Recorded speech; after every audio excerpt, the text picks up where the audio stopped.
Hello everyone, my name is Priya Singh Range.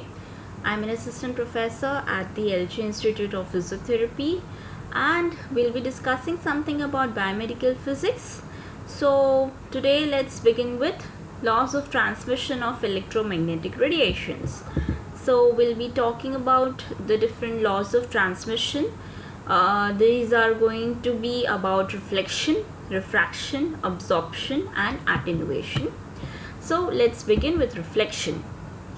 So when we talk about laws of transmission, all the electromagnetic radiations that exist in the environment, in the nature, like infrared radiations, ultraviolet radiations or visible radiations, they all travel in a straight line until they strike a different medium. When these radiations strike a different medium, they will be reflected, they will be refracted or they will be absorbed. And finally, these radiations are going to be attenuated. So beginning with reflection. What is reflection? Reflection is the phenomenon of change in direction of a wave at an interface between two different media. So when we have a wave that is traveling in a particular medium and then it needs to enter inside another medium, when there is a change of media, there is going to be an interface where these two media are going to meet each other.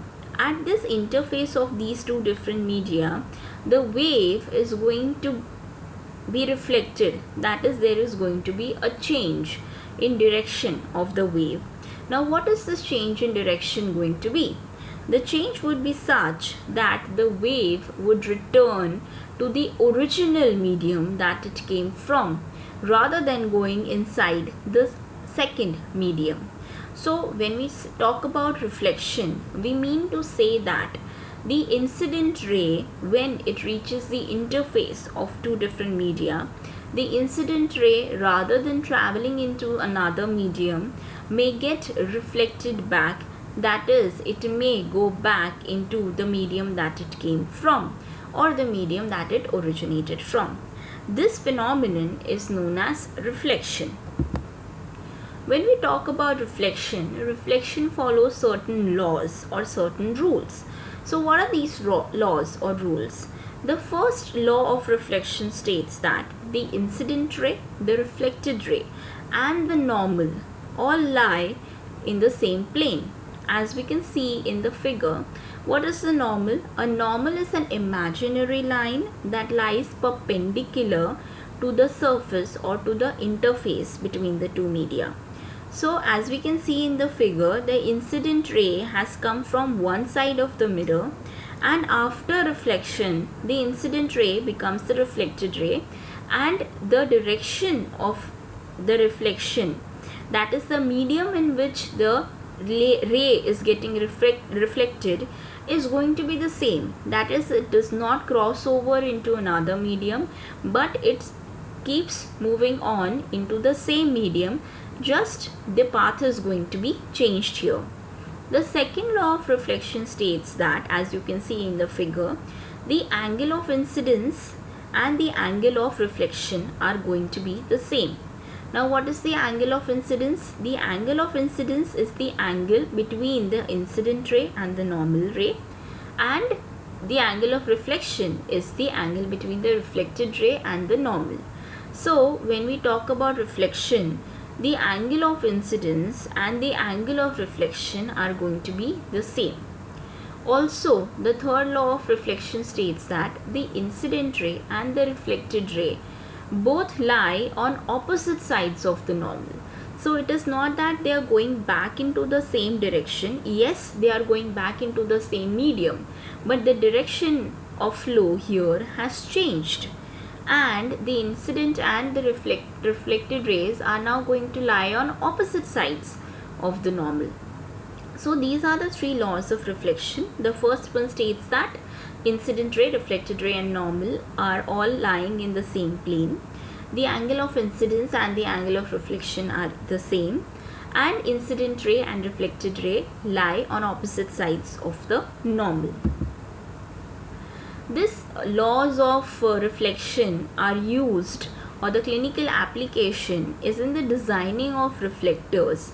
As we have seen infrared radiation and UV radiation equipment earlier, we know that there are reflectors that are incorporated into the construction of IR or UVR lamps.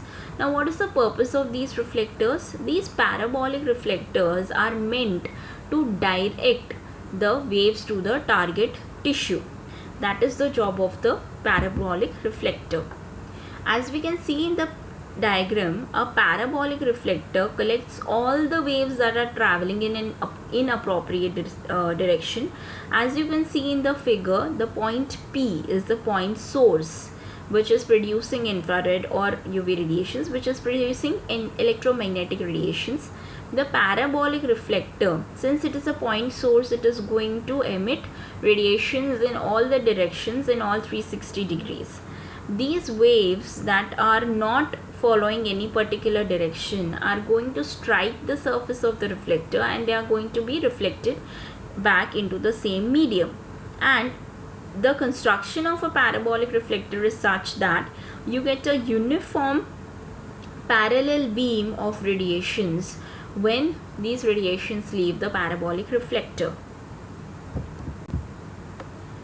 The next phenomenon is total internal reflection. Total internal reflection occurs when the ray, the incident ray, strikes the interface at an angle that is higher than the critical angle. This critical angle is going to be different for each material. So you need to remember that if you want the purpose of total internal reflection to be fulfilled, your angle of incidence should be higher than your critical angle.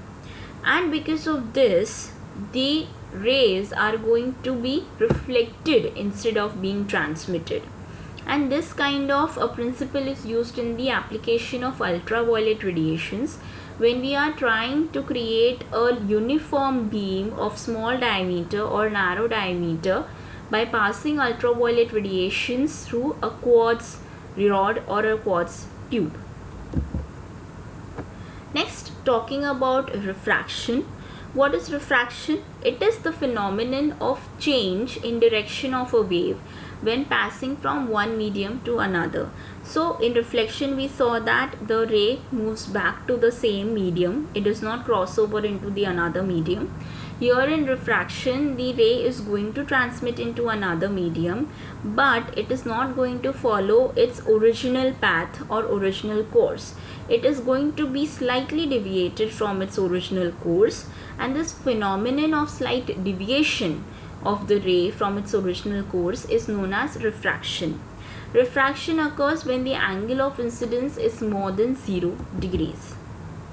As we can see in the figure, the interface between the two media, the line or the ray PO strikes the interface at point O, and because of refraction, because of a change in the density of the medium, the ray is going to be refracted and then it is going to follow the path OQ. Here, as you can see, the angle of incidence and the angle of refraction are not the same. The angle at which the line or the ray is going to be refracted is going to depend on the Snell's law.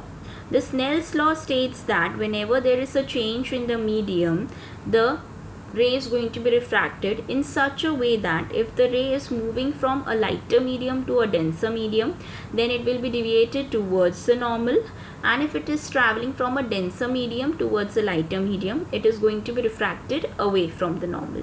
So that is the Snell's law. For further details, you can use my another video that is on Snell's law and the different other laws that are governing the radiations. So next, moving on to absorption. Absorption follows the Groth's law. Groth's law states that for any electromagnetic radiation to have an effect, it must be absorbed. The absorption is going to depend on the wavelength of the radiation that we are using, the nature of medium, and the angle of incidence. What is absorption? It is an interaction between the electric and magnetic fields of the electromagnetic radiation, and the orbital electron field around the atoms of the media, and it follows the cosine law and the inverse square law. Again, for these laws you can use my video on laws governing radiation. And the last one, attenuation. Whenever any radiation gets reflected, refracted or absorbed when traveling from their source medium to the target tissue, it may lead to attenuation, because there is reflection, there is refraction or absorption. Ultimately the radiation is going to be attenuated, that is, there is going to be a reduction in the intensity of the radiation, the energy that is carried by the radiation, that is going to be gradually lost. This phenomenon is known as attenuation.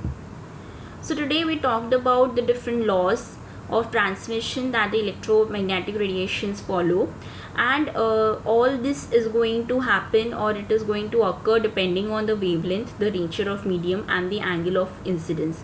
So whenever you're using any radiations, you need to make sure of the wavelength that you're using, the nature of the tissues that you want to target, and the angle of incidence that you're using. So that is all for today. We'll meet next time with another video. Thank you.